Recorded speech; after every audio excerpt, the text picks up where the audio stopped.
আসসালামু আলাইকুম। আমি আব্দুল আজিজ, অ্যাপ্রেন্টিস লয়ার, ঢাকা জজ কোর্ট এবং managing director two S S and supply limited এবং সম্পাদক প্রকাশক জনশক্তি 24.com।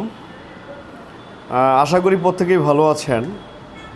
যাক, আল্লাহর রহমতে আপনাদের দোয়ায় অনেক ভালো আছি।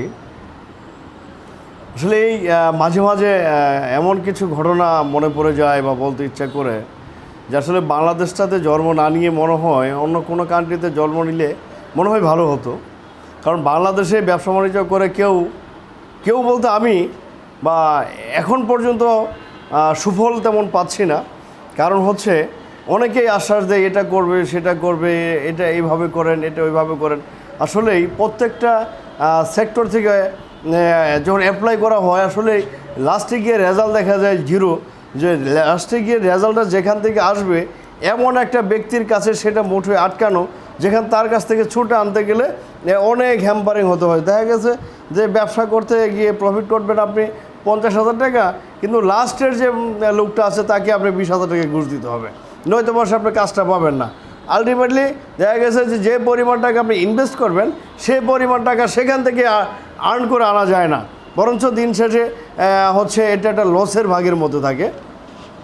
তবে আমার কাছে মানে খুবই কষ্টদায়ক এটা মনে হয় যে কেন আমাদের বাংলাদেশের মানুষগুলো এত হেল্পফুল না, মানে কেন নিজের স্বার্থটাকে বুঝে, কেন হচ্ছে অন্যকে সাপোর্ট দেয় না, মানে সব কিছু কেন আমার লাগবে, মানে আমার জন্য কেন লাগবে। মানুষগুলার জন্য আসলে এই বাংলাদেশে মানে কেন জানি একটা অনীহা চলে আসে, কেন জানি মনে হয় যে আমরা আর বাংলাদেশে থাকবো না, বাংলাদেশে থাকা যাবে না, বাংলাদেশে বসবাস করার মতো উপযুক্ত না, মানে এমন একটা কালচার ভিতরে তৈরি হয়ে যায়।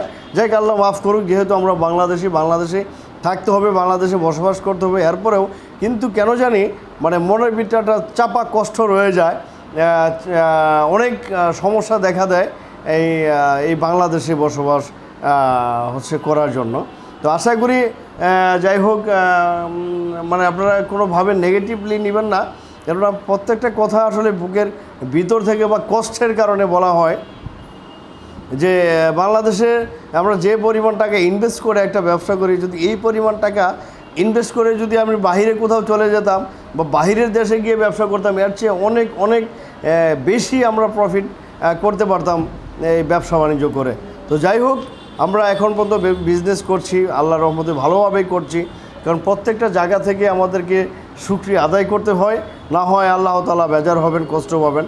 যার কারণেই আমরা প্রত্যেকের জায়গা থেকে দিন শেষে বলি আলহামদুলিল্লাহ। তবে আলহামদুলিল্লাহ কতটুকু বলছি বা কতটুকু মন থেকে বলছি এটা কিন্তু আসলে কাউকে বোঝানোর মতো না বা বলার মতো না যে আমরা কতটুকু ভালো আছি।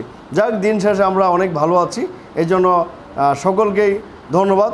ভালো থাকবেন। আসসালামু আলাইকুম।